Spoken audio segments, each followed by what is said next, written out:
Oui, donc bonjour à tous, je m'appelle Corentin Gombert, je suis chercheur en gestion à l'École des mines de Paris et je coordonne actuellement l'Agora d'Odès, qui est une communauté de recherche qui réunit des chercheurs et des praticiens qui travaillent sur la démocratie en entreprise.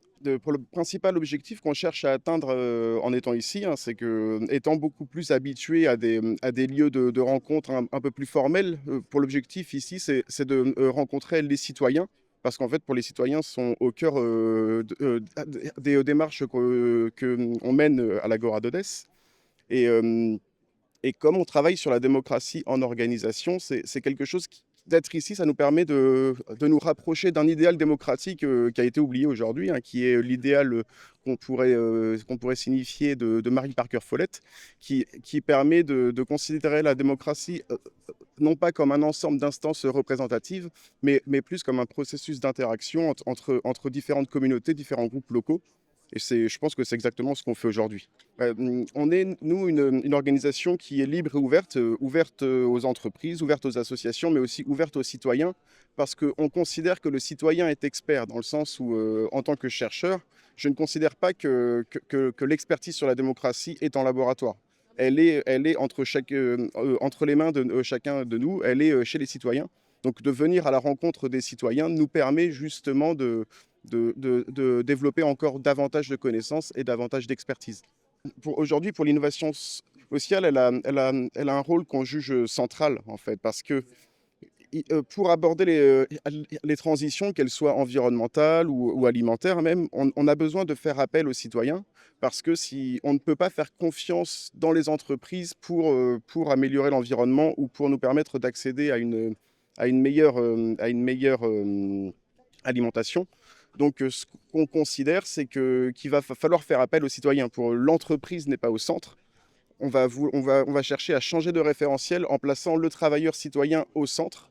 Et donc, il faut forcément innover pour réussir changer ce référentiel. Et il y a encore pas mal de boulot d'ailleurs. Ouais, donc, il y a un message qui est très important pour moi, c'est de signifier qu'il n'y a pas de concurrence, de compétition. Quand on cherche à faire le bien commun, ben, si on travaille ensemble, c'est forcément mieux que si on travaille chacun dans notre coin. Donc c'est un message important pour les jeunes et pour les citoyens aujourd'hui. Et l'autre message qui est essentiel, c'est de casser un petit peu tout ce qu'on a appris à l'école. C'est-à-dire que ce qu'on apprend à l'école, c'est que les personnes, les individus sont des personnages rationnels qui cherchent à maximiser leur profit et donc qui vont chercher à le faire au détriment des autres.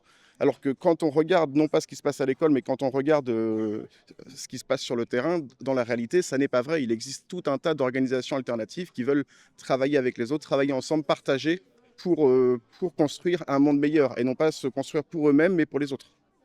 On a quatre valeurs qui sont très, très importantes pour nous, hein, qui sont la connaissance, le partage, l'éducation populaire et la participation au débat public. Donc la connaissance, c'est qu'on va chercher à grandir les connaissances communes sur la démocratie et sur la démocratie dans l'organisation. Le partage, c'est qu'on va chercher non pas à garder ces connaissances pour nous, mais à les partager avec le plus grand nombre. L'éducation populaire, on va éviter de travailler seulement entre chercheurs ou entre dirigeants d'entreprises. On va chercher à aller jusqu'aux citoyens. La participation au débat public, c'est qu'on considère qu'on a tous quelque chose à dire publiquement. On a tous quelque chose à dire à la sphère politique. Et c'est exactement ce qu'on cherche à faire dans l'organisation qu'on mène, mais également ce qui se passe aujourd'hui.